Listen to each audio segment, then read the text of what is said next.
Hello and welcome to Ward Talk, CTN's look at the political scene in Ann Arbor. I'm your host, Bonnie Gabowitz. We'll be discussing issues and solutions with the city council members from our 5 wards on the 3rd Wednesday of each month. Joining us is Jeff Hayner from Ward 1. Welcome, Jeff. Yeah, thank you. Jeff, this is the first time you're on our show. You're one of our new people on the council, so let's just get to know you a little bit. How long have you been living in Ann Arbor? I moved here in 1983. And that you have a home, you own property yourself? Yeah, we own our home. I've lived in Ward 1 almost contiguously for the last 30-some years. So. Mm-hmm. And in terms of what made you interested, seeing that this is your first year on the council, what made you interested in getting involved at this point? Well, I've been somewhat active. I'm interested in water issues, and I sit on CARD, which is a dioxin watchdog group, and I've been doing that for years and following city council for years and going to public hearings and so on. And so it just seemed like a good opportunity to get involved, and one of our ward reps was going to retire, and I thought, well, why not? You know, and I have had people say to me over the years, you seem so interested in all this stuff and you know so much about it and you should run for city council. And I thought, finally, I took them up on it. So. And I understand you have quite an interest in environmental issues, and obviously we'll be talking about some environmental concerns here in Ann Arbor. But let's take a look at Ward 1, which is your neighborhood, which you represent. What is going on in terms of the progress or any projects that's going along? Can we have an update on that? Oh, sure, yeah, there's all kinds of projects going on in Ward 1. We have some of the last open developable space. So Lower Town project on Broadway, 1140 Broadway is under construction. And what kind of construction is it? Well, right now they're putting up a very large parking deck that's going to be wrapped by condos and apartments. So it's almost 100% residential. It's 800,000 some square feet of residential construction. And do you know how many units they'll have? It's mixed in 3 phases, but it's a decent amount. It's 600 some. So it's quite a large development. And we're also getting a 1,100 car parking structure, the University on Wall Street. And then the DTE site property, the very polluted former Mishcon site, is coming through planning right now. So we've met with those folks. And what are they looking to do? The planned unit development right now is for 4 buildings that are residential, and then, if you can believe this, an 8-story hotel right perched on the banks of the river. And some mixed use and retail. And was this something that's already been approved? No, the site plan has been going through different processes. Any development goes through site plan review. There's been public hearings on it. We've had some private meetings with them, private in as much as they weren't required by public a notice. It's interesting. They're not using brownfield. It's a very polluted site, but they're not asking for necessarily for brownfield credits for cleanup. They've offered to do a decent amount of cleanup. It's one of the most polluted sites in Michigan. Wow. Yeah, right on the banks of the beautiful Huron River. So there's big concerns about their property. And what kind of input have the local citizens in that neighborhood given?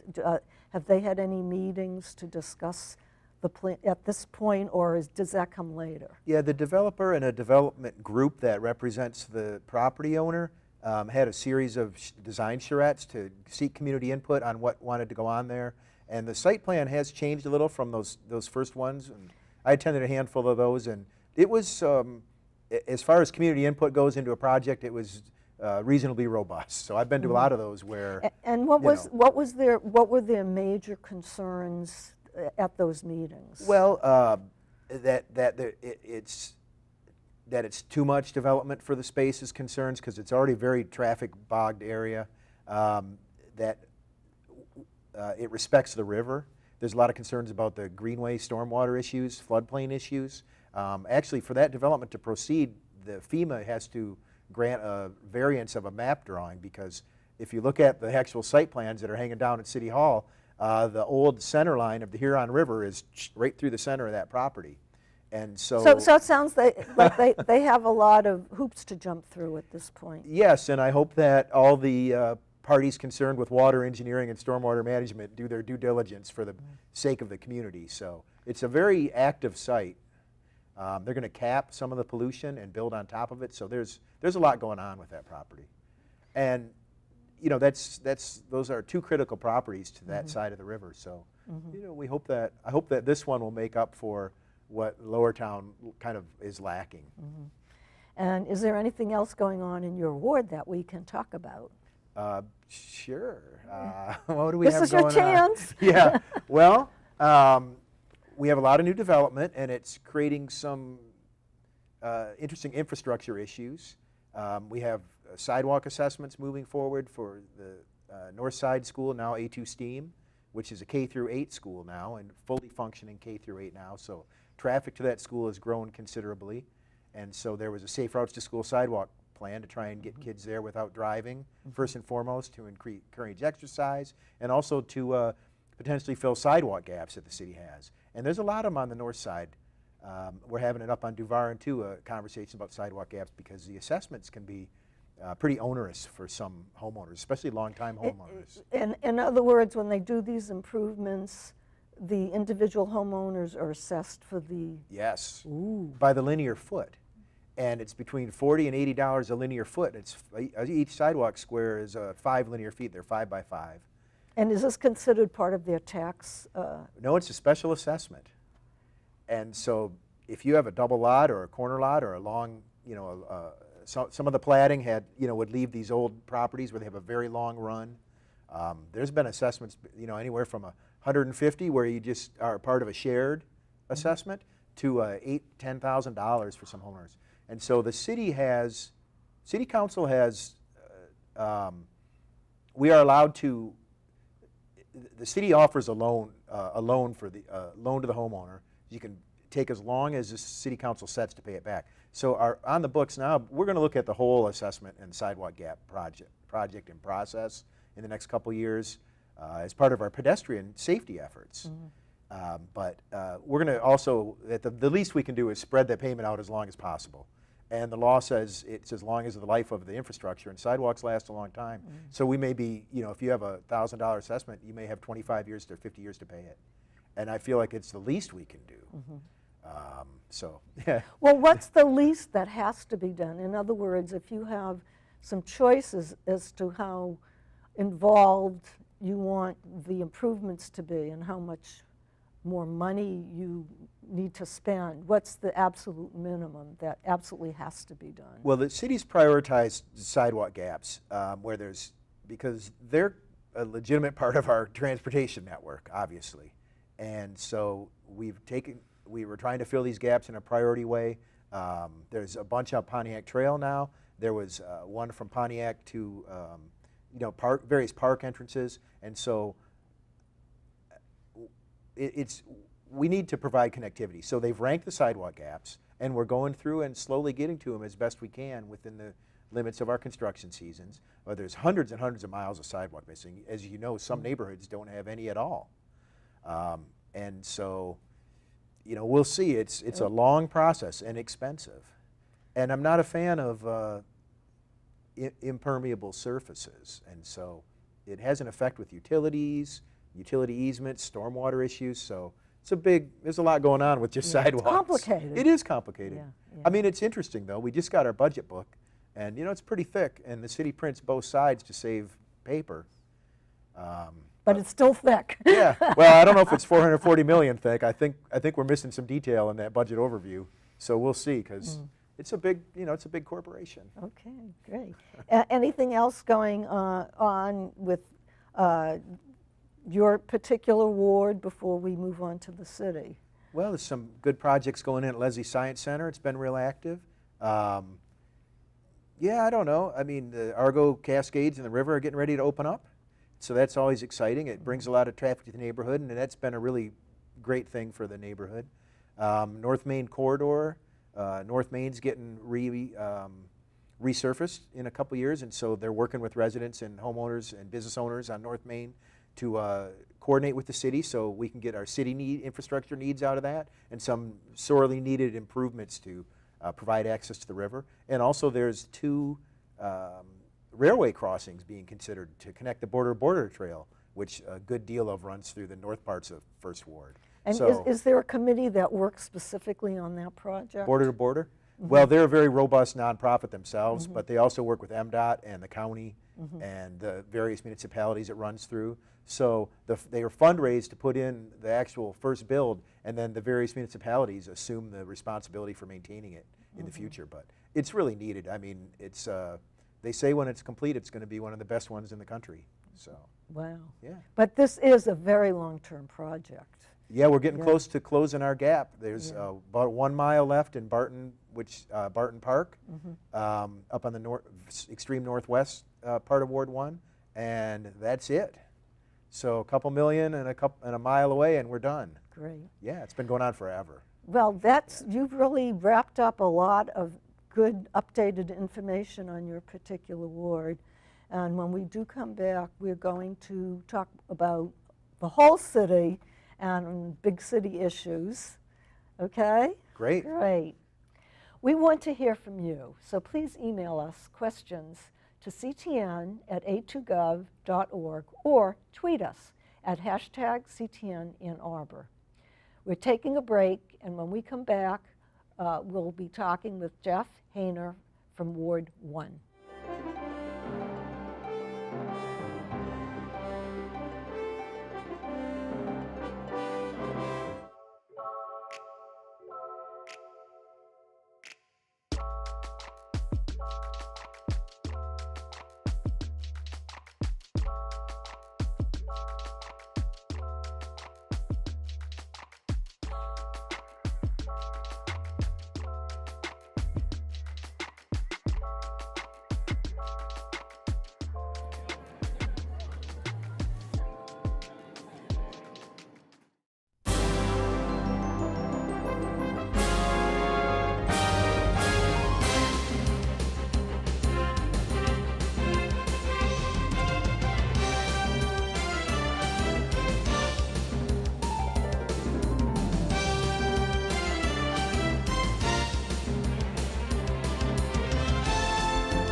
CTN Sports, bringing local sports to you.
That's good too.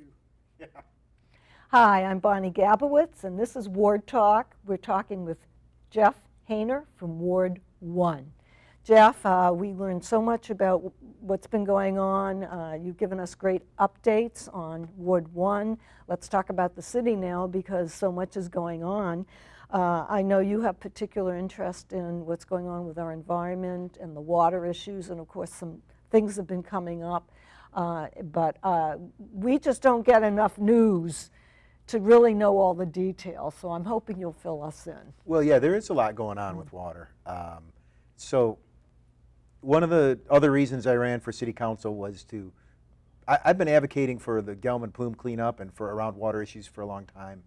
And so when I debated running, I thought, you know, maybe I can put myself in a position to try and do something.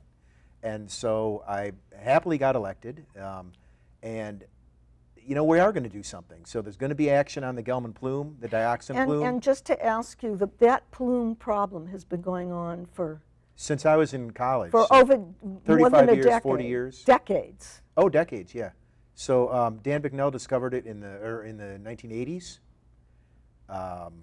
Discovered the problems. I mean, the Michigan Daily Archive has stories about why does it smell so bad by Gelman Sciences and so on. And so that was when I first became aware. Of course, like so many others, it just time went by, and but the plume continues to grow. And we don't have federal designation yet, do we? We do not. We went through the initial process to be considered for a national priorities listing, for a Superfund listing, and we score high enough to be considered for it.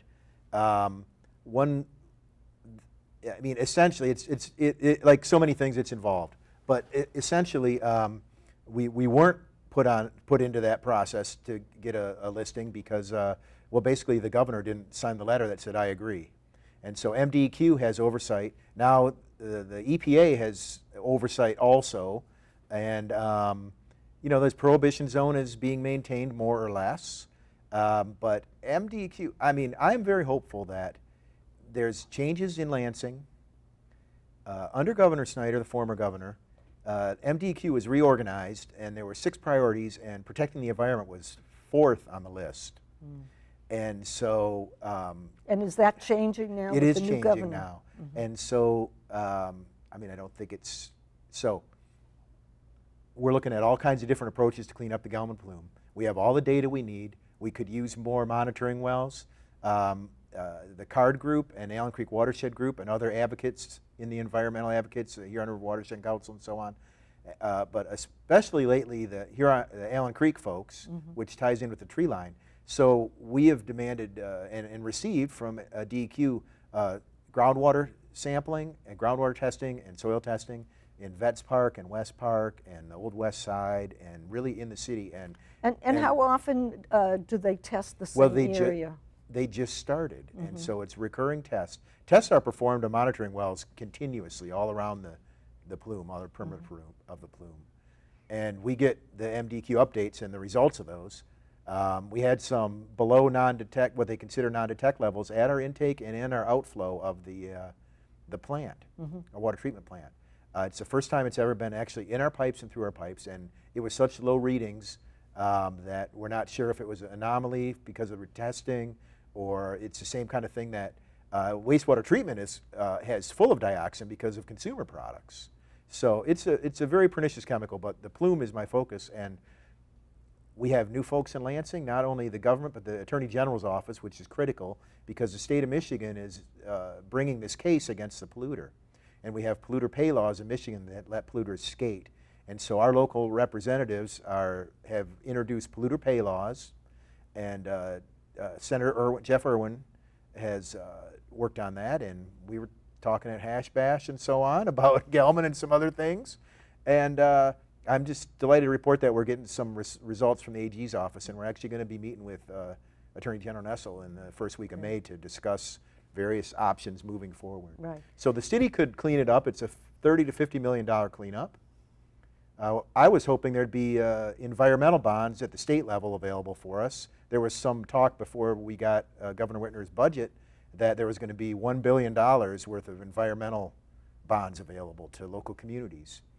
So besides the Gelman plume and other, like PFAS and other surface water issues, the state has lead and copper rules that were there, and Senator Irwin doesn't like me calling them this, but they're basically unfunded mandates to the communities to replace lead goosenecks, galvanized plumbing that was formerly behind a lead gooseneck. And we also have a lot of old construction in this town. And so all that galvanized, so the city's already into the process of complying with DEQ. We've created a list, and the potential cutoff, the outside boundary so far, we're just south of 10,000 water lines that we might have to be replaced at our cost. And this is from the curb stop to the house.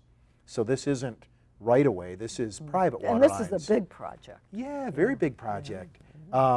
Because the average cost of pulling a 5/8 water line, just that little bit, is about $3,500 times, say, squared. That's a big chunk of change that the city has to come up with. And what other environmental issues are you focusing on besides the plume?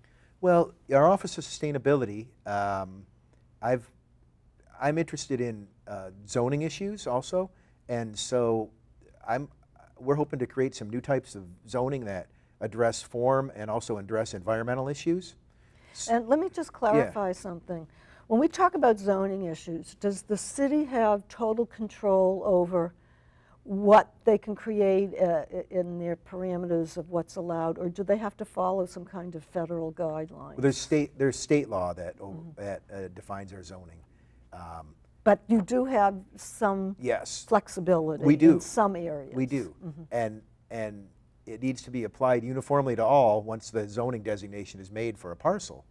And so when talking with Dr. Stoltz at the Sustainability Office, we have a relatively new zoning designation, R1E, and it's a smaller building on a smaller lot size. And the idea is to, basically what it sounds like, to take down the volume area of these buildings so that you're not heating a 4,200 square foot, so-called McMansion, say. And so they're 2,000 square foot houses. Well, that's still pretty big. But it's R1E, and the E isn't really working out. It's not as environmental as it appeared it would have been. And the built result is, basically large houses this far apart from each other. And would they be better with common walls, and it'd be a better, type of construction with a better envelope for environmentally. So. And what kind of changes would be worth considering in terms of the multi-housing project? Well, how could that change to be better? So, say there's a property up by us, and it's 34 acres, and it was going to be student housing, and they said that zoning designation said so many units per acre, and so they're building 6-bedroom units. So they got around it. Yeah, so they're stretching the intent and the definition to kind of overpack the site. And I'd rather see us look at things that create larger green space, tighter envelopes, smaller building square footage would be more affordable. And come to think of it, if you have 6 bedrooms in one, quote, unit, you're talking about 6 different people or couples who have cars. Yeah, possibly, vehicles, or if it's students, you're talking about 6, or it could be 6 to 12 people. And so parking maximums and minimums are under discussion. R4C is under discussion, which is that type of zoning that where you get a larger, more folks per acre. So all that's being reviewed. And also our city administrator has put some money in the budget to start up the master plan process, which people have been calling for years. And now we have a master plan. We do. But how old is it? Well, the master plan is many other plans sort of put together over the years, and so some parts of it are 15, 20 years old and older. But a lot of things change over. Things do change, and so it's because of the state guidelines. It's sort of a living document. It kind of guides the zoning that we apply, but it doesn't really define it. And so I think a master plan review is in order. And I think that, hopefully along with that will come some desire to create types of zoning that do more to protect the environment. I'm really interested in natural capital, which is assessing the actual capital value of unbuilt land, its stormwater retention capability, biodiversity, carbon footprint. And I just think there's ways to take a new kind of environmental approach to zoning that'll get better results not only for the community, but for the environment, which is Now, is there a important. separate committee that works on the zoning, or does the whole city council address these Well, issues? planning commission does. There's work sessions. For master plan, there'll be the working groups. For master plan, there'll be a whole community process, and planning staff will take that on. And what's the time frame? Well, I'm not sure when we're going to bring it forward, but it's a couple-year process, and so it's going to get going. It's if we approve the administrator's budget, or this part of it is the administrator's budget in whole, it's scheduled to start in next fiscal year, so that could be as soon as July. And in the couple of minutes we have left, let's just talk a little bit about the safety issues. We talk about this every show, but there's always some improvement or progression of where we're at. And I know the crosswalks have been a big issue. So what's the recent situation now with improving the crosswalks? Well, it depends on who you ask. So there's a big focus on getting our street lighting up to speed, especially around crosswalks. In the second ward, Councilwoman Griswold is very interested in pedestrian safety and lighting issues, and so she's driving that conversation. But we're reassessing the crosswalks to make sure that they're uniformly marked from location to location. As street resurfacing projects are done, all that's being kind of brought into that project fold. So it's so are we looking to just improve the crosswalks we have? Or are we looking to have actually new crosswalks? well, both. And so and we're also looking to make sure that we're in compliance with the new state law that's going through the committees right now in Lansing. And what's that?